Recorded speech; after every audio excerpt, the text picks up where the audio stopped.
Hi, I'm Bill Smith. I'm the Recording Arts Program Director here at Full Sail. We're in our Studio B. I came to Full Sail actually as a working professional. I'd been in the field for 10 years as an engineer and decided I needed some formal education. I learned in the old school way of just kind of figuring it out on your own and people showing you things and stuff like that. And so I came here initially as a student, supposed to be here for 4 or 5 months, got hired as an instructor, and next thing you know, well, I've moved up and I'm now the program director. I've been here almost 20 years. Yeah, I guess you could say I found a home. The Recording Arts program is a comprehensive year-long course of study, 19 courses, that covers pretty much all the fundamental things of audio. We talk about digital audio workstations, large and small, analog consoles, digital consoles, work surfaces, microphones, all the technology that's used to create audio. We focus on music, audio post, game audio, any type of work that a graduate might encounter, we try to prepare them for. We get great students, and it's a wonderful mix. We have people who are hardcore gearheads. All they want to do is run the hardware and run the software. We have people who are artists here to learn to use the technology as part of a compositional skill set. We have people who are exploring sound for film, people who are interested in the gaming industry as audio engineers. We have people coming from all different directions. And that's what makes every class really great, is you have this wonderful mix of people coming together in a creative and conducive environment. I'll tell you, our students tend to be very focused. They know what they want. This is not a school for the faint-hearted. You can go to a 4-year school, take your time, enjoy your way through. I shouldn't say that. You can go to a 4-year school, take your time, or you can come here and get what you want in a very short period of time. Most of our students are very focused. They know exactly what they want, and they've chosen this as the shortest path to getting there. Pro Tools is the de facto standard audio workstation. For us to offer a recording program that didn't teach Pro Tools would be kind of a joke. I mean, anybody who works in audio today uses Pro Tools. So it's a cornerstone of what we teach. It's as much a cornerstone as this SSL console or a Neumann microphone. It's a skill that you have to succeed in the industry today. We have 2 courses that focus specifically on Pro Tools, but after that, it's used in all the subsequent courses. You use Pro Tools really for about half the year. You're working in Pro Tools every day.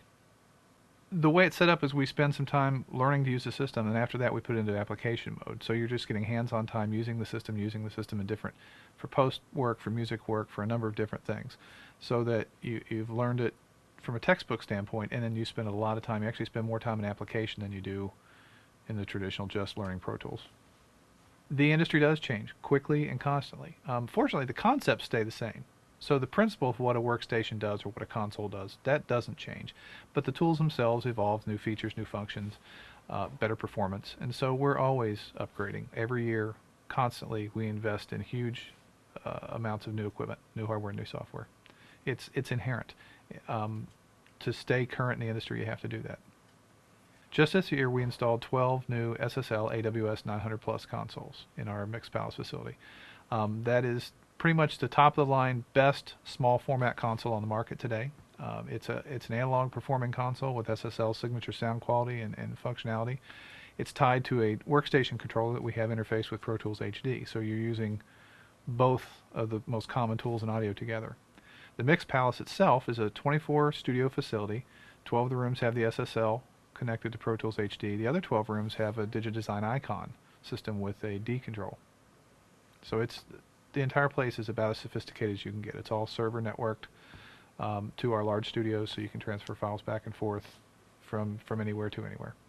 Just yesterday, we got an email. 107 Full Sail graduates worked on Grammy-nominated projects this year. That's a huge number. It's been consistent for a number of years that we've had a large number of grads. 3 of our grads are eligible for Grammys. They're actually receiving a statue this year. We have just about any aspect of the industry you'll find Full Sail grads working. Some of our grads are successful in they're up for Grammy Awards, or we've had a grad a couple years ago nominated for an Academy Award for mixing The Incredibles. They're out making a good living, doing what they enjoy. Some of them work in television, some of them work in games. They're programmers. Success is really doing what you want and enjoying what you do. And from that perspective, we have a vast number of grads who are incredibly successful.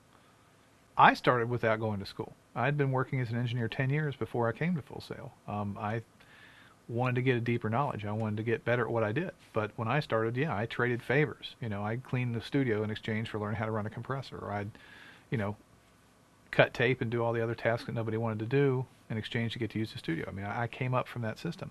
And in that day and time, it was simple. It wasn't anywhere near as sophisticated as it is now. The technology was much simpler. And honestly, the people I worked with had the time to show me these things. It was a different environment. It wasn't so money conscious and time conscious. And it was a viable kind of apprenticeship that we did. When you look at the sophistication of our equipment today, when you look at the vast number of things you have to know just to set foot in the door, and when you consider that no one really has time to sit and mentor like that, an education is necessary. You need to walk in the door with a skill set and a tool set. Admittedly, when you come out of college, you're heavy on knowledge and lighter on experience, and that's where that mentorship does come in. You work as an assistant. You spend your time around other engineers and producers. You learn what they do. You look over their shoulder. You help them out. So that element's still there. It's just you're coming into the environment with more knowledge and more skill than you did maybe 20 or 30 years ago. The audio industry is booming. There's more opportunity now than there ever was. It's different, though. It's not just, I'm going to go make records. There's this whole range of television, film, video games, music, websites, an infinite number of possibilities. There's a huge business in installations, doing custom design work. So there's a tremendous amount of opportunity. It's an interesting time, too, because the record industry is going through a change. It's going from an old model that worked back in the day to our new digital era where downloads are taking the place of retail sales, and a lot of things are changing. It's an exciting time. It's part of the way the human condition is changing. We're going to a knowledge-based, service-based industry around the world, and this falls in with that. To me, it doesn't really matter if your product is being sold as an internet download, as a piece of 12-inch vinyl. Somebody's still doing the work. Somebody still has to be doing the work. The environments may change. There may be more records done where people own their own equipment. With technology becoming less expensive, more and more artists have their own studios. They still need somebody to come and help. They still need an engineer. They still need that trained set of ears and that skill set that someone with this background has to offer. So the opportunity is there. It's just a different set of opportunity than it might have been. With the changing of the music industry, with budgets shrinking or the way business is being conducted changing, the work's still there. Records are still being made. They're just being made in a different way. And it may be that instead of spending $100,000 working in a room like this, you work in someone's home studio, a project studio, or you work in a smaller room that really suits your needs. A lot of what's missing is luxury components. The core of it is the music's still being made. There are still music consumers. And there are still people, we still need artists, we still need creative people, we still need technicians to get that done. So there's still a market for it. It's evolving, and it's moving into a new way of doing business, but it's still there.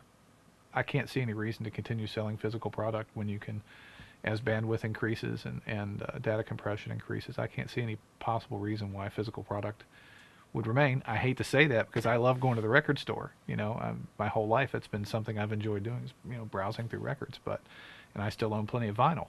But the fact is, I'm sure at some point, either something a whole lot smaller or no physical product whatsoever. I can't help but think that most audio and video content will be downloaded. Theft is nothing new. People have been stealing from day one. People used to pirate 8-track tapes. It's nothing new. It's become easier to do.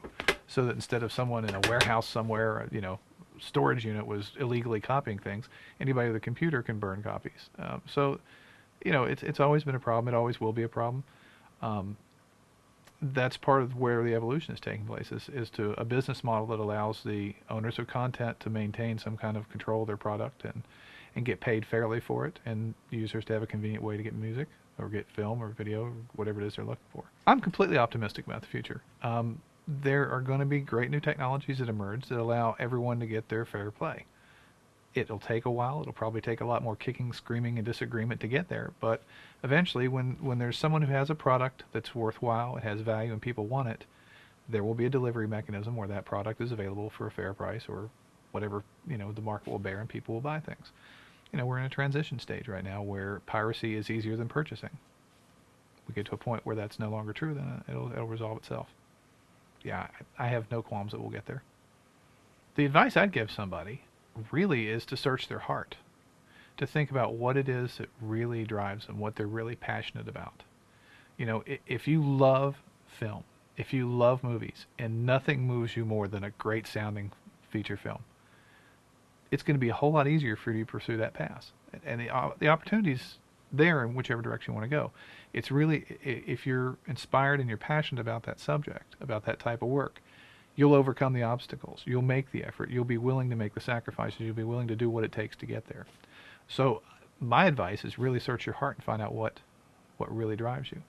The other side of that, of course, is to figure out what makes sense for you. You know, if you hate living in the big city, it's probably not a good idea to go into certain types of business. You know, if you hate traveling, there's certain parts of the business that wouldn't make sense.